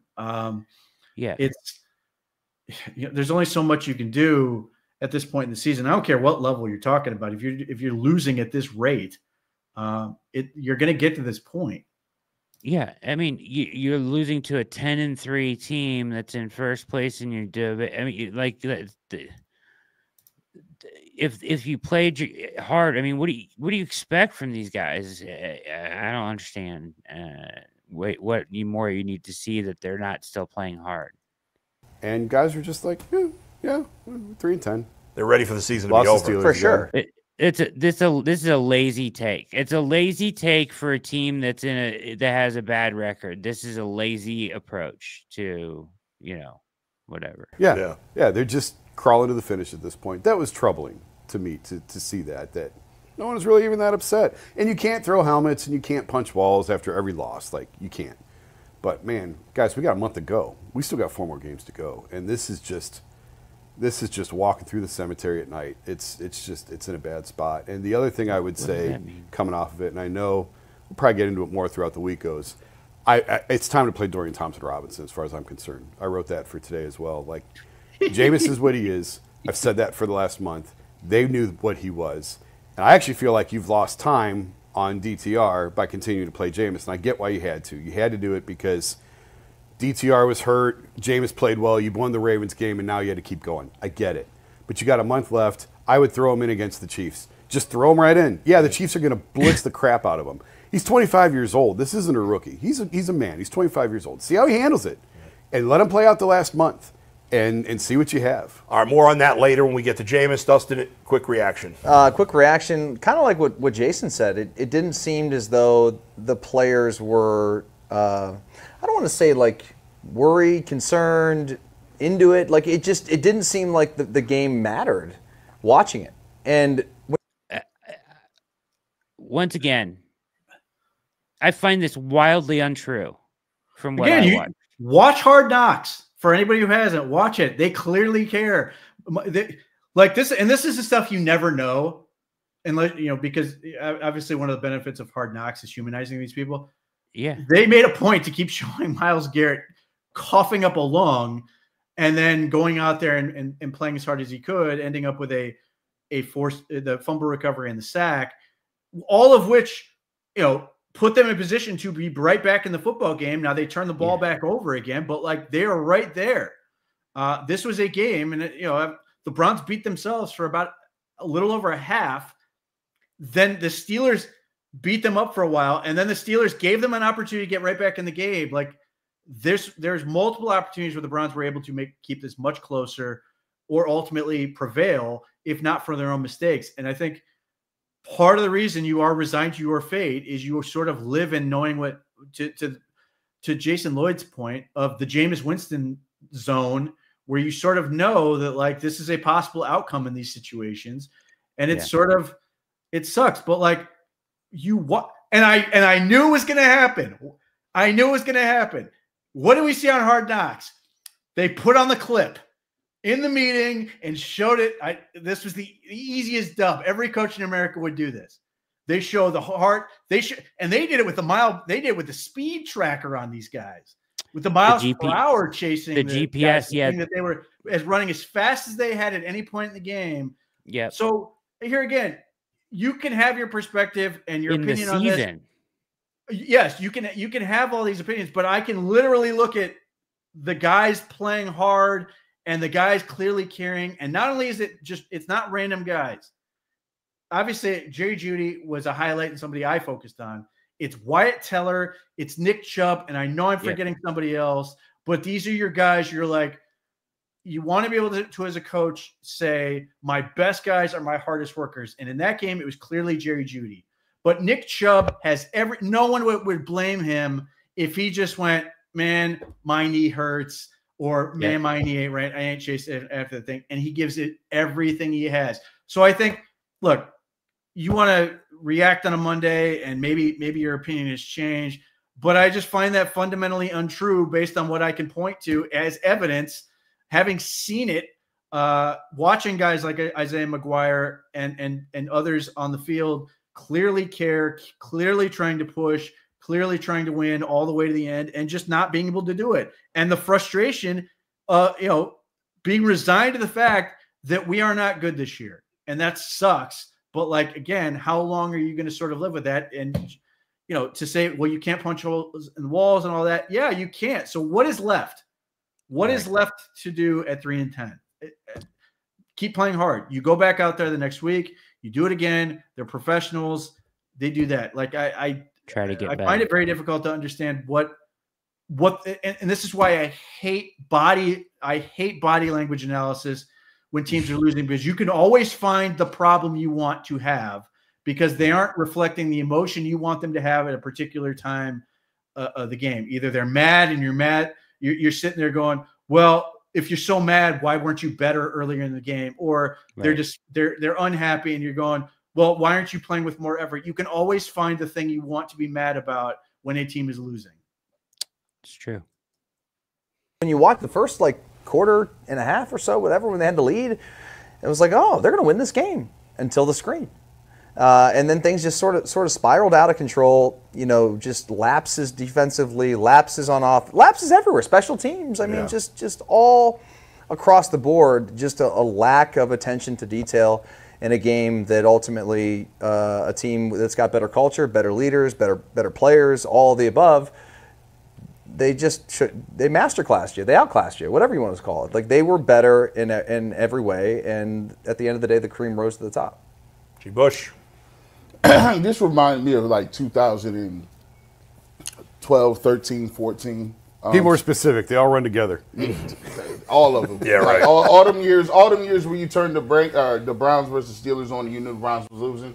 Didn't even have to watch the game. When you get the interception off the screen pass, this is how you know you got a bad team. When one play in the beginning of the game costs you the rest of the game, it's like, guys, come on. I get it. After that play, it was just done. They don't have the talent. I think we grossly overestimated the level of talent they had. I think they are checked out a little bit. I'll tell you who's checked out. That this is going to be a long haul. We might have to actually start reevaluating something. Agreed. Before, we've been acting like this is like a little fix. We get a guy here, maybe get a quarterback, maybe get this guy, and we can get back on the train a little bit. But for me, right now, it's just you might have to really reconsider if this don't take a complete teardown. I just don't. There's a lot of question marks. I just don't see the talent level at a lot of positions. They're still having these random, stupid mistakes and jumping on. It's little kid football, man. It's like stuff that Dustin, you would tell your son, hey, you can't do that to win games, and then it happens, and you say, I told you couldn't do that to win games, and it happens to the Browns. And we've been doing this 4, 5, 6, 25, 30 years, man. That's just my thoughts. It's when you look at the entire organization right now, there's not much to hang your hat on. Everything's going wrong. Everybody should be questioned. It felt like, with Kevin Stefanski and Andrew Berry, the start they got off to and the success they had in their first year with COVID and nobody in the stands, that maybe they finally got it right. And I still think Kevin Stefanski's a good coach. But there's blame to go all around. The roster's not good enough. The players are not coached enough. The players don't play hard enough. They are yes, undisciplined. They care more, it seems, about celebrating than they do about winning. I mean, they're doing dances on every defensive play when they're down by 14 points. Nobody. Here's another lazy take. They've continued to say this since last year, even though a lot of that has stopped. And here again, their defensive coordinator insists on this. I don't know how many times I can say this. Jim Schwartz tells them to do this. It's a loaf. Yeah. Yeah. Yes. Yeah. This is the thing. It's so hard to play defense in football because unless you intercept it or recover a fumble, you don't get the ball ever. You are constantly asked to lose as slowly as possible. So you need, and you are in a situation where if things go wrong, you are constantly blamed because you get beat once. That's it. Like offense, theoretically, you can win where not everybody does their job, or defense, if one guy doesn't do their job, you can get beat. Obviously, that can still be true on offense, but you can hide guys more easily. Much harder to do that on defense. So one of the thought process a lot of these coaches have, and Jim Schwartz is one of them, is to make it a habit to celebrate as much as possible. Enjoy, when you make good plays. Obviously, you don't celebrate bad plays, but when you have success, you want to do that because that energy is important. And guys, you don't want guys to be down on themselves. You don't want guys doubting themselves. You don't want guys questioning themselves. You want them up. And it's so, again, this is the thing. When you're losing, you can find the thing to be mad about. And that's, it's just endless whining, and saying they don't play with enough effort is just, I don't know how there are games where you can point to that. I mean, obviously the Saints game was a popular one where I think they were just beaten and it got onto the field, and even Juan Thornhill owned up to it as he then made plays to help them beat the Steelers. Which, he took the accountable action and did what he needed to do. But overall, once Deshaun Watson got out of the lineup, the energy has gone way up.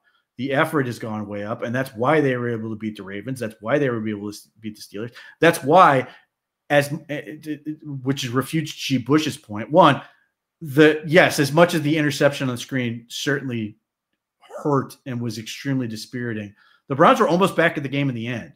Again, if they recover that fumble and they score a touchdown, suddenly they are right back in the mix, down 6 potentially, and with timeouts to get a stop and potentially get the ball back. But it's impossible for me to sit there and watch this team and say they don't play with energy. That's just fundamentally untrue on what you're watching. So you fall into the same tropes, which are lazy. We're saying the Browns look apathetic. That analysis looks apathetic, and you don't care because you're just throwing out the same tropes that are easy to fall back on. So it is what it is. Like, again, you're not going to get any grace when you're 3-10. So I expect all of these things to be the case, and the Browns deserve plenty of criticism. You want to blame talent, you want to say the Browns don't have talent, that's fine. Certainly they have a lot of talent that has regressed from last year. Martin Emerson certainly regressed from last year. Dustin Hopkins, it looks nothing like he did last year, but the injuries have been brutal this year. And they are limited in how they can beat opponents. So they are forced into playing a certain way that leads into more potential for mistakes and potential for those backbreaking things, and leaning to guys with tendencies to do those exact things. Having said all that, if the Browns go out on Sunday and beat the Chiefs, would it shock me? A little, but I've said all along, if the Browns just don't kill themselves, they can beat anybody. The problem is they are liable to beat themselves just as much as anybody else. So the Browns could go out and beat the Chiefs Sunday, or they could go and beat the Bengals, or go and beat the Ravens, beat the Dolphins, and no one would be surprised really by any of these, because the Browns have shown an ability to sort of